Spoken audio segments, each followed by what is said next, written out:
Ça, c'est un plat 100% marseillais naturel. Quand on dit cuisine à Marseille, on pense bouillabaisse. Ici, vous allez déguster la soupe, Oui. d'abord. Ensuite, vous aurez le poisson. Vous allez déguster avec de l'huile d'olive, sel et poivre. Voilà. Là, vous y ajoutez des croûtons avec un peu de rouille. Vous pouvez déguster votre soupe. Et le poisson viendra après. Dans ce restaurant, à 2 pas du Vieux-Port, la soupe de poisson remplit toutes les assiettes. Et comme beaucoup d'autres recettes marseillaises, ce plat typiquement provençal est né de l'autre côté de la Méditerranée. Si la gastronomie française est réputée pour sa blanquette de veau ou son bœuf bourguignon, celle de Marseille, elle, fait exception. Pas de bouchon lyonnais ou de bistrot parisien, ici c'est pizzeria italienne et restaurant tunisien. Plus que toute autre ville française, Marseille mélange les cultures.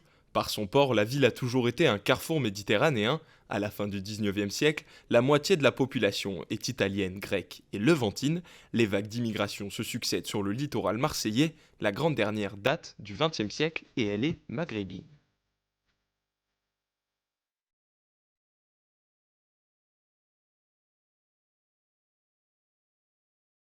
Ici, au marché des Arnavaux, il faut se lever tôt, même très tôt. 2 fois par mois, Gemma vient faire le plein pour son restaurant Planète Couscous. Quand tu te fais livrer, tu ne peux pas vraiment choisir la marchandise tout seul. Donc tu n'as pas de visuel. Tu vas passer, je veux tant de carottes, tant de trucs, mais tu ne sais pas d'où ça vient. Tu ne sais pas par qui ça a été acheté, comment ça a été acheté, alors que là, j'achète à des gens de confiance, dont je sais que c'est sûr la provenance d'où elle vient, que c'est des produits frais, locaux, etc. Le marché d'intérêt national des Arnavaux, le Mine, se trouve dans le 14e arrondissement au nord de la ville. Et depuis 50 ans, le 2e marché alimentaire de France défend une alimentation locale et durable, 2 raisons qui poussent Gemma à se fournir ici. Là d'abord on essaye de trouver les produits locaux, plus de la région. Et après on va voir selon ce qui manque, ce que l'on va prendre. À 5h du matin, les courses sont terminées et c'est la camionnette chargée qu'il part à son restaurant retrouver son frère Hassan pour préparer le couscous.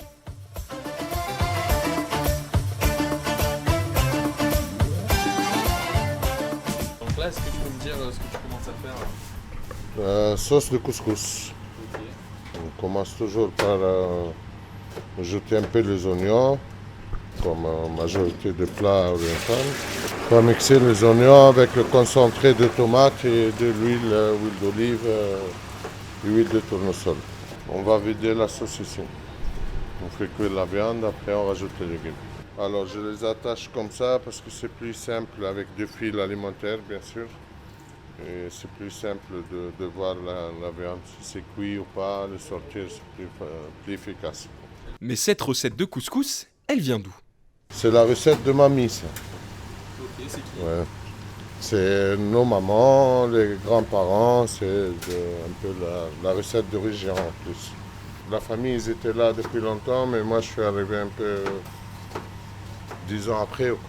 Ok. Elle est arrivée quand, la famille, en France? Alors, nos parents ils sont là depuis les années, fin des années 60 à peu près. Planète Couscous n'est pas le premier restaurant des frères Yayaoui. Peu de temps après leur arrivée en France, ils se sont lancés dans l'aventure de la restauration avec Allo Couscous. Maintenant, ils sont installés au Cours Julien et voilà bientôt 10 ans que l'affaire dure. C'est le plat le plus préféré de presque tous les Français. Ah ouais? Oui. En plus, c'est un plat qu'on aime bien, qu'on sait bien faire et voilà, il y a toutes les raisons pour faire du couscous. Surtout les plats qui restent d'une génération à l'autre. On voit plein de la mode de restauration, de fast-food qui viennent et partent. C'était à l'époque le nem, le chinois, un peu japonais, ça dépend, ça change souvent, mais le couscous, ça a toujours été couscous, pas mieux. Après 1 heure de préparation et 5 heures de cuisson, Voilà, un bon couscous. à Marseille, ce qui est pratique, c'est qu'en quelques secondes, il est possible de faire 1200 km et de quitter la Tunisie pour l'Italie. Ici, c'est pizza au feu de bois et si la carte est composée de recettes traditionnelles italiennes, une spécialité marseillaise s'est invitée à table. Franchement, c'est quand même vraiment typique marseillais. Hein. C'est pour ça que moi là-bas je la faisais pas trop. Puis là je me suis rendu compte qu'il n'y avait pas le choix. Et non, en vrai elle est trop bonne. Franchement c'est une tuerie. C'est les touristes qui sont curieux ou c'est Non, c'est les locaux. Franchement c'est que les locaux et c'est que des gens qui ont 50 piges. Alors, vraiment, c'est rare qu'un jeune se dise vas-y je prends une moite-moite. Vraiment. Souvent quand ils voient quoi ouais. Quand ils voient moitié-moitié, les gens, ceux qui connaissent pas, ils nous demandent genre ah moi je veux une moitié truffe, une moitié. Ils n'ont pas compris le principe de base, tu vois. Romain Sapienza est le gérant de la Bella Pizza. Il a créé ce restaurant en hommage à son arrière-grand-mère italienne. Elle vendait des pizzas dans le panier dans les années 1920 et malgré ses racines siciliennes, il est tombé sous le charme de cette pizza 100% marseillaise. Ma préférée c'est l'anchois moi, mais bon je fais une moitié de concession parce que bon, un peu de fromage ça fait plaisir aussi quand même. Et ça fait pas trop bizarre de mélanger fromage et anchois ? Ben c'est pas mélanger, c'est deux plaisirs différents, tu les manges pas en même temps. Tu vois, tu manges ta part d'anchois, après un peu de fromage pour dessaler un peu, et après tu repars sur une part d'anchois. C'est quoi ? C'est les Marseillais qui sont indécis et qui n'ont pas su faire le choix entre deux bonnes pizzas. Tu sais, tout le monde veut parler de nous, des Marseillais, mais on sait même pas comment on se définit nous-mêmes. Alors bon, au final, pensez ce que vous voulez de nous. Au fil des années, Marseille a développé sa gastronomie autour de spécialités bien provençales, mais aussi en allant piocher un peu partout autour de la Méditerranée.